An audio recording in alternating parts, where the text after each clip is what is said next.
Okay, oh gosh, I got. Okay, so this is going to be an audio diary. I know that a lot of people watch videos, they don't really just listen to stuff, but if you're one of those people that prefers to just listen to somebody rambling or yapping about stuff, then, well, here I am. So, this is basically just me, sipping tea, actual tea. I have a pu'er, mix, pu'er dark tea mix. It is a 2021 dark tea, and then a raw pu'er tea from an ancient tree. The tree is, I think, over 1,000 years old, so it has a very unique flavor. It's very yummy, and I need to refill my cup soon, actually. So let me pause and do that. Through the magic of editing, what took way too freaking long, will only show as having taken like 1 second? Fantastic. Anyway, so this is, well, I guess I'll call it Tea and Gardens. Tea and Gardens podcast.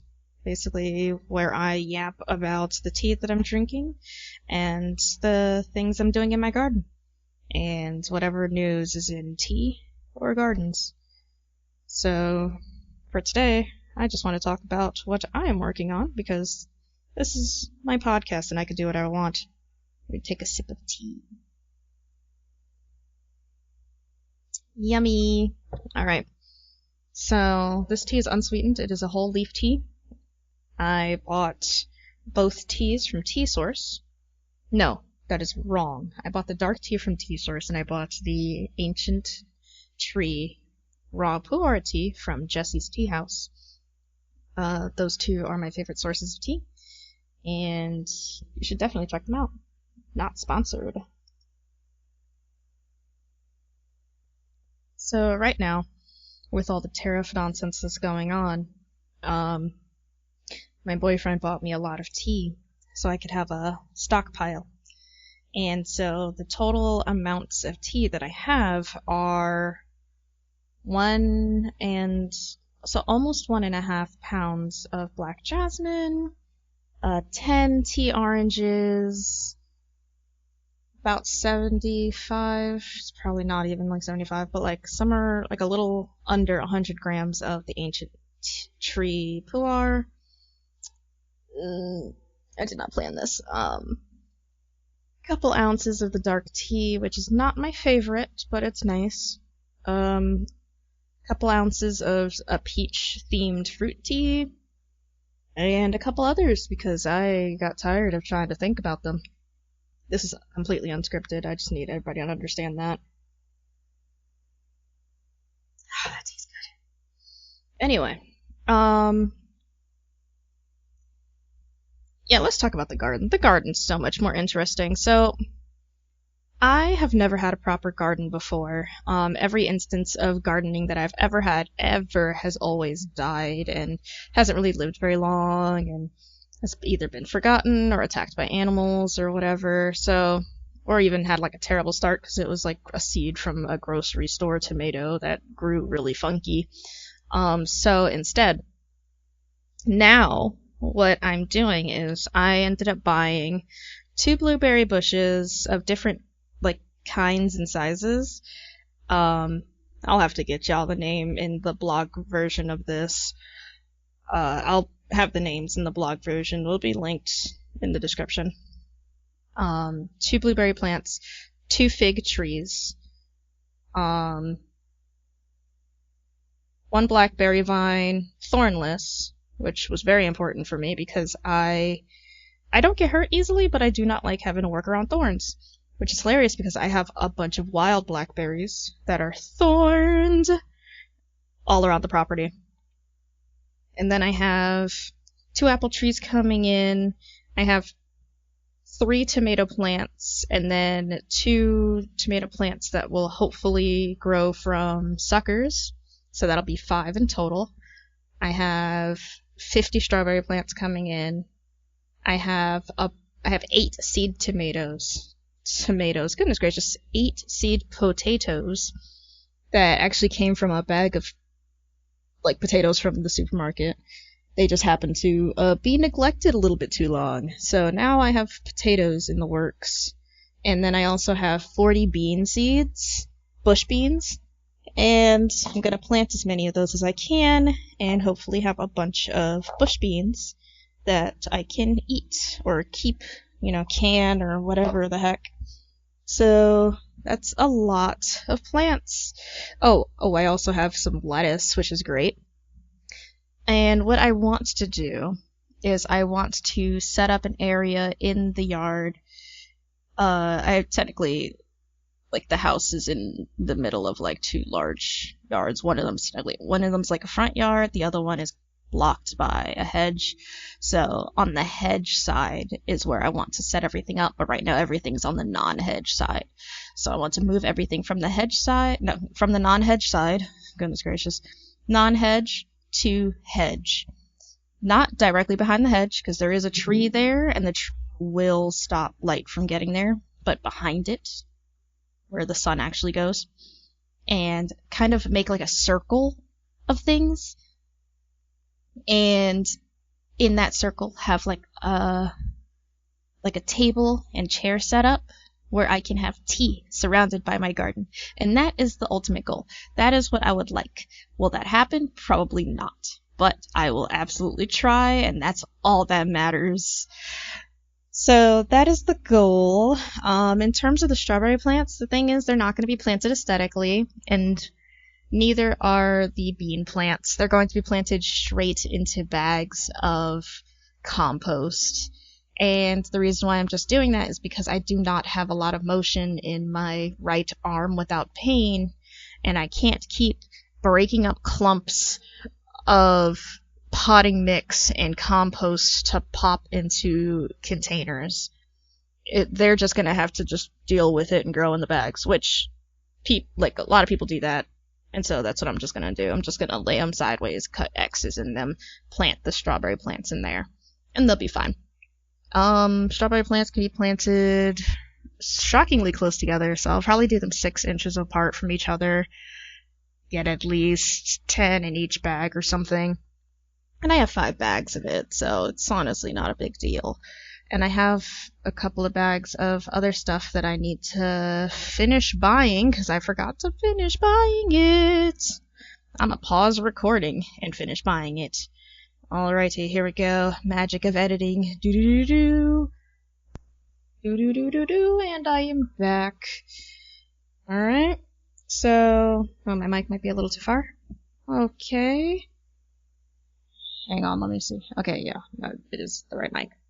I just had to make sure that it was the right microphone, because unfortunately, Audacity loves switching audio sources. Okay, so where was I? I was talking about the potatoes. Oh, you're right. I bought the bags of soil. Sorry, I have an itch. Bought the bags of soil, and it's going to be quite a bit, and those are for the potatoes.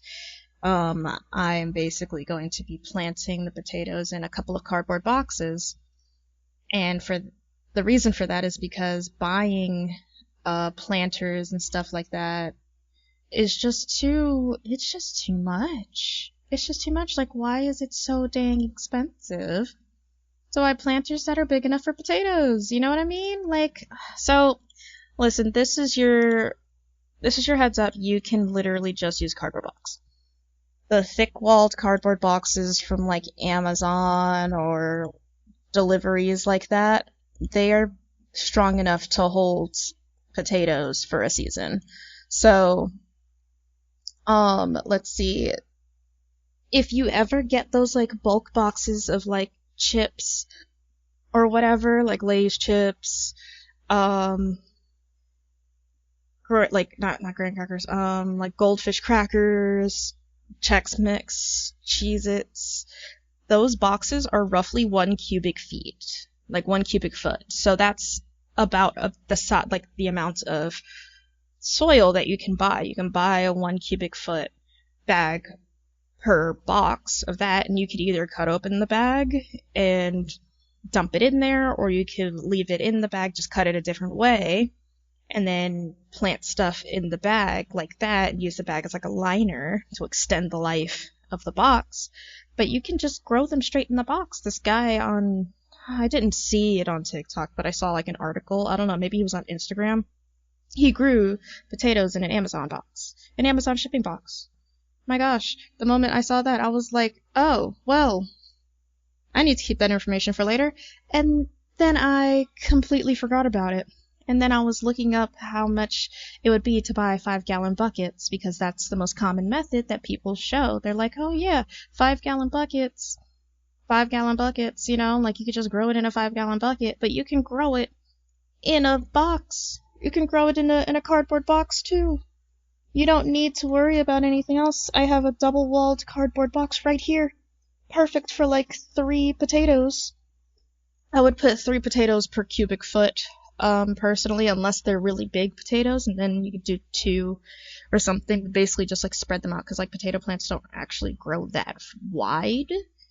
They mostly grow kind of like deep, depending on like how you hill them and stuff like that. So just like try to get it to where the box is taller than it is wider, if you're only using like 1 seed potato.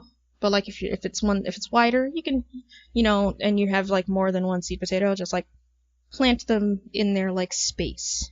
So that is what I have learned, and that is what I'm going to do this season. So I will keep you all posted.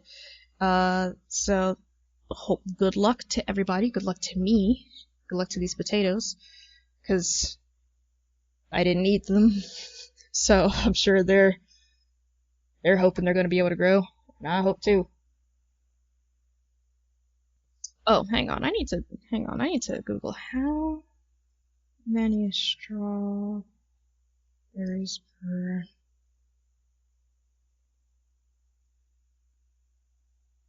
So I have 50 ever-bearing strawberry plants coming in, and that is 2 to 3 harvests, which is about 20 to 30 strawberries per plant. Give me 1 second. So that's roughly enough for a family of 4. That's a lot. That's a lot of strawberries. Alright, wow. It's a lot of strawberries. Let me just double check. Yeah, according to White Flower Farm. Alright, so how many per pint? 12 large, 24 medium, or 36 small strawberries. So depending on how big the strawberries are, I'm getting 1 to 3 pints of strawberries per plant. Math is not my strong suit, but that seems like a lot of strawberries. They were on sale. I just need everybody to understand. They were on sale, okay? They were $5 for 25 plants. And I got 2 different varieties. Let me see if I could find them. I got them from Stark Bros Nursery online, and they're like, it's like super cool place that's been around for freaking forever. This is gonna be my first order from them, but they seem really, really cool. Alright, so I got TriStar, Strawberry, Everbearer, and I also got Tribute. So TriStar and Tribute, so we got the 2 T's. And they look like they make some big strawberries. Which, by the way, if you have never had fresh off the plant strawberries, oh my gosh. They're so good. I'm super, super excited to have my own strawberries. And let's see, TriStars are supposed to be very vigorous and great producers. And I'm definitely going to have to cover them to protect them from birds. Oh my gosh. I'm really gonna have to protect them from birds. We have so much wildlife despite the fact that we are in a suburb in a city. Like it's not like a big tree city, but it is a very very busy suburb. Well, not very busy, but it's close to shopping. There's a main road right there where trucks drive by, and we have things like coyotes, and we have deer that are in the yard all the time. Let's see, these are the tributes. How good are tributes? Let's see what the reviews say. Reviews seem to love the tributes more than the tri-stars, but let me see the pictures. Oh, yeah, those are some good sized strawberries. When I got them, they were all bare roots, sickly looking, in a bag mashed together. I had to separate them myself, but they did end up growing beautifully. It just took a little more work than expected. Well, at least they grew beautifully. They look like they grew beautifully. Those strawberries are gorgeous. Let's see. Oh wow, I just straight stuck them right next to each other. Thriving. Let's see. 1, 2, 3, 4, 5, 6, 7, 8, 9, 10, 11, 12, 13, 14, 15, 16, 17, 18, 19, 22. I see 22 plants in this picture. Where are the other 3? Oh, wait, hang on. 1, 2, 3. There we go. So the 3 quote unquote that I counted are really just like bare spots in this picture. There are no actual leaves. I just counted the clumpings of leaves. But basically going off of the clumpings of leaves, I was able to roughly guess where I think the other ones are supposed to be. But I don't know. Maybe they moved them out of the way. Maybe they moved them over. Maybe they didn't plant them at all. I don't know. But apparently they are supposed to be very good. Let's see. Oh yeah, they are just kind of in a bag. But at least they'll be better than the ones that I bought at the store. So I bought some ones at the store that were already dead. And they weren't from Stark Bros or anything. They were from a different nursery, and the thing is the store didn't take care of them. So they were just dead. It's terrible. And this person says that half of their tri-star plants died. That sucks. At the very least, Stark Bros does have a yearly guarantee, so they should be able to get free plants back.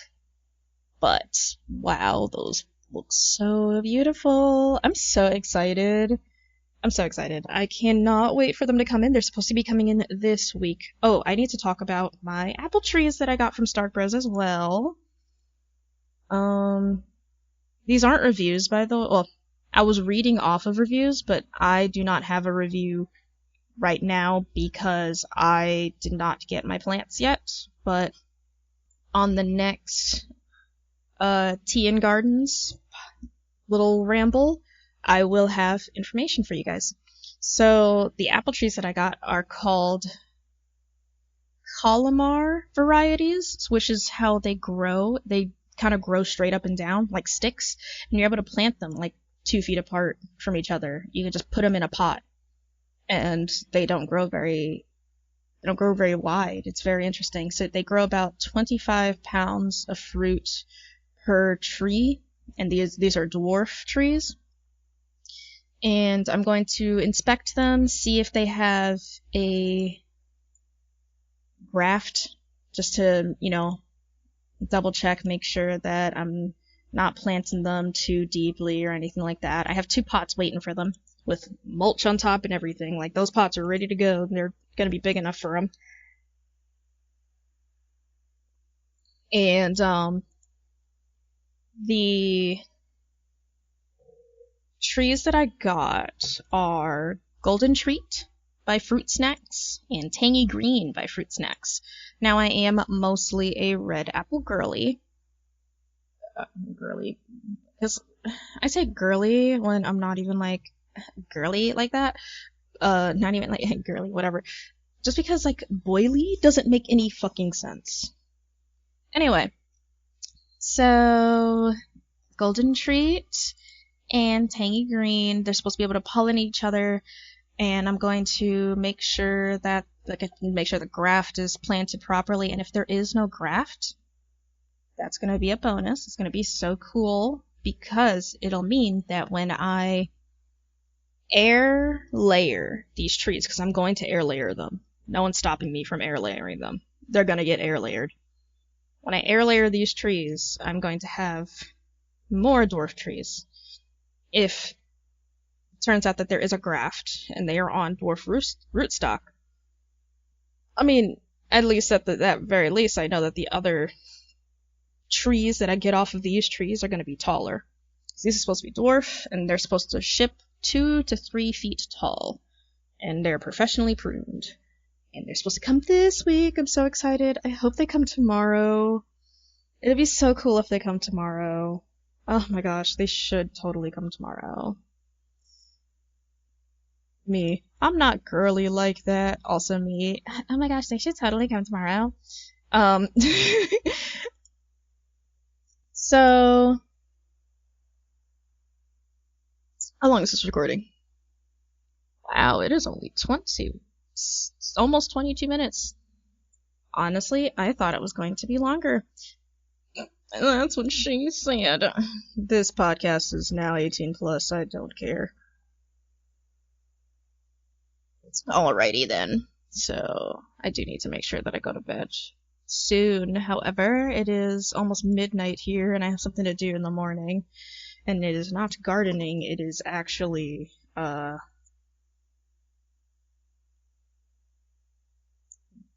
have to watch somebody's stream. I have to watch my friend's stream and do clips for her.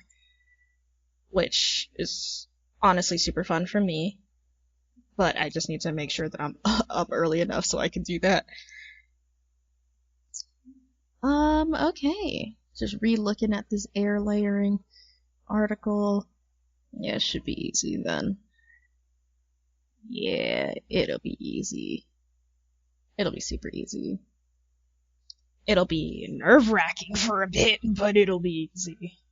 Because it's really just like scrape, scrape, scrape, scrape, scrape, wrap, and then wait. Most of it's waiting. Most of the effort is waiting. This tea is good.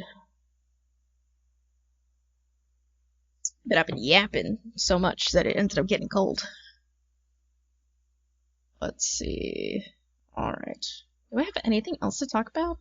Not really. Well, alright. If you want to hear more of this, feel free to subscribe. If you want to support me, feel free to click on the Ko-fi link in the description below. And I will talk to you all later. Bye-bye!